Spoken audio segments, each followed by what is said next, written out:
Imagine this. You're completely alone, out on the Atlantic, miles and miles from any land. Just the sound of the wind, the waves. Exactly, and then see it. A ship on the horizon, another sail. A bit of hope, maybe. Contact. At first, yeah. But as you get closer, something's wrong. Really wrong. Her sails are up, she's moving, but nobody's steering her. No one on deck. Just this silence, this ghost ship. And this isn't just a story, right? This actually happened. It did, and that ship, the Mary Celeste. An incredible, true mystery. What happened to everyone on board? That's the question that still haunts us. It really does. So let's set the scene. It's December 4th, 1872, pretty calm seas out on the Atlantic. Right. The ship Di Grazia with Captain Morehouse spots this other vessel sailing. Oddly. Not like it's under control. No, not at all. He looks through a spyglass and, well, he recognizes her. It's the Mary Celeste. And he knew the ship. Yeah, he knew she'd left New York not long before his own ship, but here she is, just adrift, sailing herself, almost. So they decided to board. They had to, right. And what they found was just surreal. Empty. Completely empty. No captain, no crew, no family, nobody. But the ship itself was okay. Pretty much perfectly fine. Seaworthy. They found 6 months worth of food and water, untouched. Wow, 6 months. And the cargo, still there, secure in the hold. Nothing looked like a struggle, no signs of violence. Okay, so pirates are probably out. What else? Well, the really strange thing, one of the key strange things, the lifeboat was missing. So they left the ship.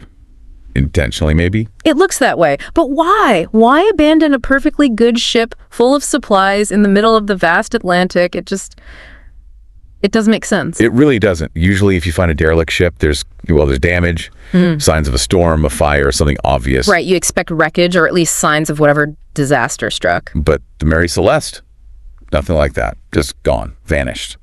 That lack of an obvious cause is what makes it so spooky, so enduring. Like they just evaporated. Let's back up a bit. When did she sail? Okay, so the Mary Celeste left New York on November 7th, 1872.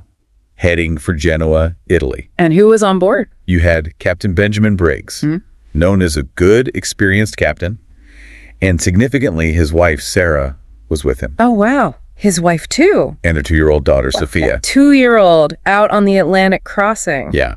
Plus a crew of 7 men, apparently all decent sailors. So 10 people in total. What were they carrying?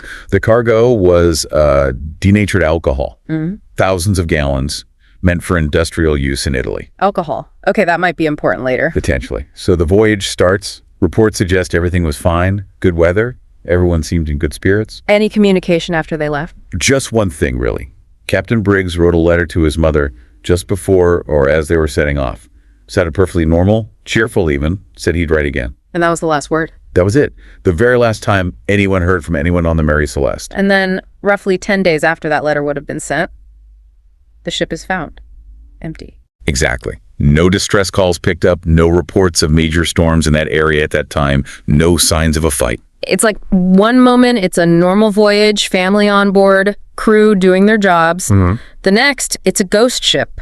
What on earth could have happened in that short window? That 10-day gap is the heart of it, isn't it? Yeah. Whatever happened, it had to be fast and decisive enough for everyone to agree to get into that lifeboat. Right. What makes you leave a solid ship for a tiny boat in the middle of the ocean? That's the million-dollar question. Okay, let's dive into the theories. Because people have been guessing for, well, over a century now. And there are quite a few. Some more plausible than others. Walk the main ones, and it connects to the cargo, is this idea of fumes, not a fire, but maybe volatile fumes from the industrial alcohol. Right. The theory goes that maybe some barrels leaked, the fumes built up, and they panicked, thought the whole ship was about to blow. So they jump in the lifeboat to wait it out at a safe distance. Makes sense, sort of. It would explain the missing lifeboat. It could. And maybe they tied the lifeboat to the ship with a rope? And the rope snapped. Or they cut it too soon. And they watched their ship just sail away from them. Horrifying. It's a dramatic picture, but there are problems with it. Big ones. Yeah. The main one being no evidence at all. Exactly. The crew from the Di Grazia who boarded her, they reported no smell of fumes, no signs of any explosion, big or small, no scorch marks. The cargo hatches were closed but not exploded outward. And Captain Briggs, Everyone said he was careful, rational, experienced. Would he really panic like that? Get his wife and toddler into a small boat on the open sea based on a fear of explosion rather than actual signs of one. It seems out of character. It really does. How scared would you have to be to make that choice? Abandoning the safety, relatively speaking, of the larger vessel. The level of fear must have been immense, or the perceived danger at least, which, if the fume theory is shaky, leads you down other paths. And this is where it gets wilder. The less conventional ideas. People have suggested everything. Pirates, even though nothing was taken. Giant squid attacks. Aliens. Sea monsters, UFOs, the full spectrum. When logic fails, imagination takes over. Absolutely. And then there's the idea of the ship itself being unlucky or cursed. Ship's history. It did have some odd incidents before the 1872 voyage, didn't it? Yeah, apparently her first captain died suddenly quite early on. And there's this story, maybe just a legend, about a sailor who refused to join the final voyage. What'd he say? He apparently claimed the ship was cursed, said the devil sailed with her. Spooky stuff. It adds to the mystique, for sure, whether it's coincidence or something else.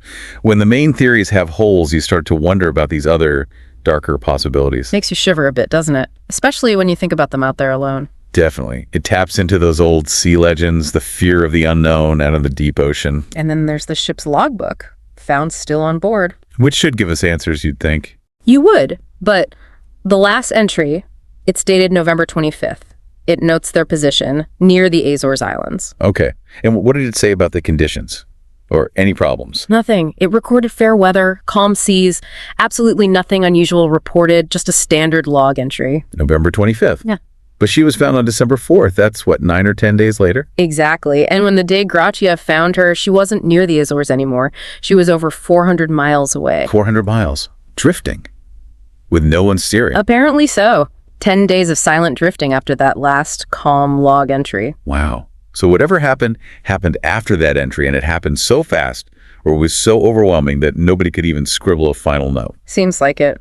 No hint of a storm, no mention of trouble brewing, just calm seas, then silence, then an empty ship drifting for hundreds of miles. The silence is almost the most chilling part, like the ocean just absorbed whatever happened, leaving no trace but the drifting ship itself. So what happened to the ship after she was found? She didn't just disappear. No, she was salvaged, towed to Gibraltar, and eventually, after all the legal wrangling about salvage rights, she was repaired and put back into service. Did she have a better run of luck then? Not really, no. The stories say she remained an unlucky ship, changed hands several times, involved in accidents. Some reports even mention deaths associated with her later cruise. So the curse, or the bad reputation, stuck with her. It seems it did. Her final chapter is pretty grim, too.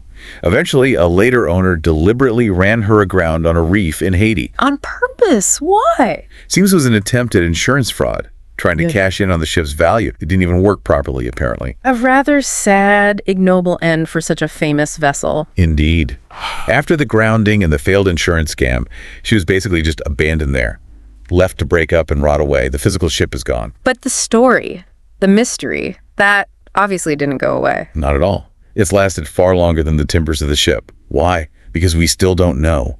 The sea didn't give up the answer. That fundamental question just hangs there. So we've walked through the discovery, the crew, the theories, the logbook, all the pieces we have. Which brings us back to the beginning in a way.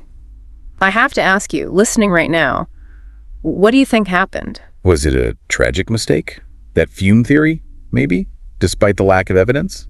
A sudden, panicked miscalculation? Or just overwhelming fear? Fear of something out there that made them abandon ship. Something they saw or thought they saw. Or is it something stranger? Something we just don't have a category for? A genuine, unexplained event? 10 people. Captain Briggs, his wife Sarah, little Sophia, the 7 crewmen. They sailed out, and then they were gone. Vanished without a clear trace, leaving behind an intact ship, but no final message, no wreckage of their lifeboat ever found. Just the Mary Celeste, sailing on alone. It's a story with no ending. What really happened on that ship during those 10 silent days? The ocean holds its secrets close. And the mystery of the Mary Celeste just sails on.